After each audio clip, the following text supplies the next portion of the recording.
সিডনিতে ঘুরতে যাবার নামে দুই যুবককে অপহরণ, কলকাতায় গ্রেফতার 5। জম্মু ও কাশ্মীরের দুই যুবককে অপহরণের অভিযোগ। সিডনিতে ঘুরতে যাবার নামে কলকাতায় অপহরণের অভিযোগ উঠেছে। কলকাতার একটি হোটেলে আটকে রাখার অভিযোগ। গত 15ই মার্চ থেকে হাত পা বেঁধে হোটেলের ঘরে আটকে রাখার অভিযোগ ওঠে। দুই যুবকের পরিবারকে ভিডিও কল করে মুক্তিপণ চাওয়ার দাবি করা হয়। 30 লক্ষ টাকা মুক্তিপণ চাওয়ার দাবি করে হরিয়ানার অভিযুক্তরা। কলকাতায় এসে তল্লাশি জম্মু পুলিশের, উদ্ধার করা হয় ওই দুই যুবককে। গ্রেফতার করা হয়েছে 5 জনকে। প্রগতি ময়দানের হোটেলে হানা জম্মু ও কলকাতা পুলিশের। হোটেলে ঢুকে হাত পা বাঁধা অবস্থায় দুই যুবককে উদ্ধার করা হয়। ধৃত 5 জনই হরিয়ানার বাসিন্দা।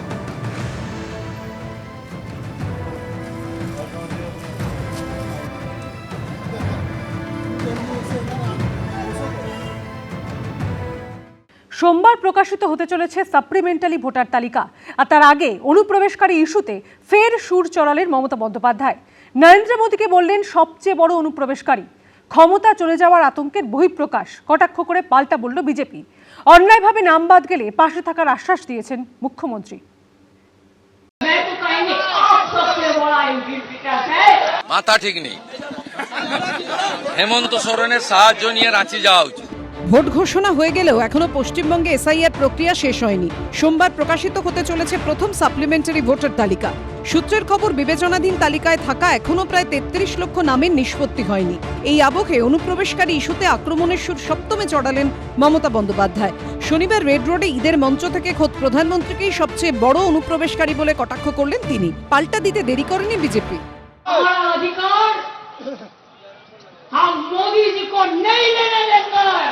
अब सऊदी अरबिया जाके हाथ मिलाता है, मिलाइए। दुबई लोग हमारा दोस्त है इंडिया का। आप जब उधर ले जाके पूरा दस्ती मिलाता है, गला मिलाता है, तो अब आपका असर नहीं पड़ता है। वो हिंदू ना मुसलमान है, और इंडिया आके आप भूल जाता है। आप बोलते हैं इसको नाम कर दो, उसको नाम कर दो, ये सब इन्फिल्ट्रेटर्स है। मैं तो कहेंगे आप सबसे बड़ा इन्फिल्ट्रेटर्स है। পশ্চিমবঙ্গের মানুষদের উত্তর দেবেন। মুখ্যমন্ত্রী হতাশা থেকে এ ধরনের কথা বলছেন। ক্ষমতা চলে যাওয়ার পরে যে আতঙ্কের দিনগুলো ওনার জন্য অপেক্ষা করছে ক্ষমতাহীন অবস্থায়, এটা তারই বহিঃপ্রকাশ মাত্র। এসআইআর নিয়ে শুরু থেকেই রাজ্য সরকারের সঙ্গে নির্বাচন কমিশনের সংঘাত তীব্র থেকে তীব্রতর হয়েছে। ওই বিষয়ে মুখ্য নির্বাচন কমিশনারকে হাফ ডজন চিঠিও লিখেছেন মমতা বন্দ্যোপাধ্যায়। নজিরবিহীনভাবে নিজের করা মামলায় সুপ্রিম কোর্টে নিজেই সওয়াল করেছেন। সেই প্রসঙ্গ টেনে ফের একবার সুর চড়ালেন মুখ্যমন্ত্রী।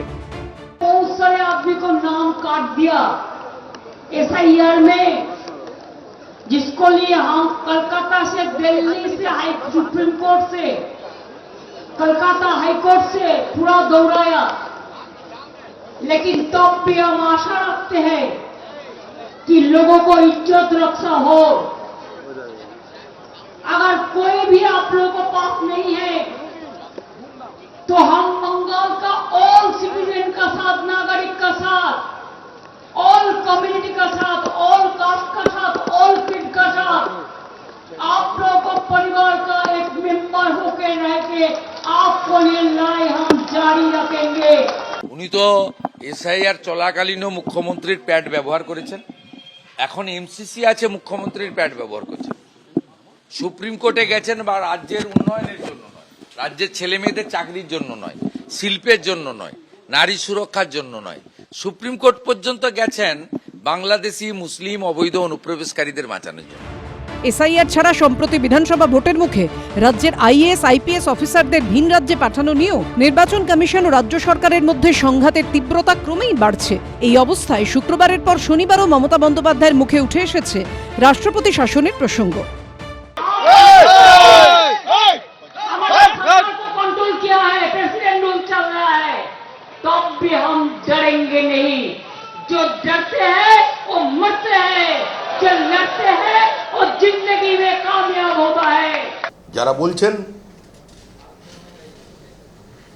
যে অঘোষিত জরুরি অবস্থা শুরু হয়েছে এখানে, আবার অঘোষিত রাষ্ট্রপতি শাসন চলছে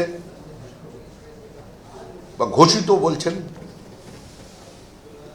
বিজেপি যদি প্রতিহিংসার রাজনীতি করত, ভারতবর্ষের অনেক বিজেপি বিরোধী সরকার আজকে ক্ষমতায় থাকতে পারতো না। সব মিলিয়ে এসআইআর থেকে রাজ্যের পুলিশ প্রশাসনে বদলি, সংঘাত চলছেই। অরিত্রিক ভট্টাচার্য, শিবাশিস মৌলিক ও সমীরণ পালের রিপোর্ট, এবিপি আনন্দ। এবিপি আনন্দ, এগিয়ে থাকে, এগিয়ে রাখে।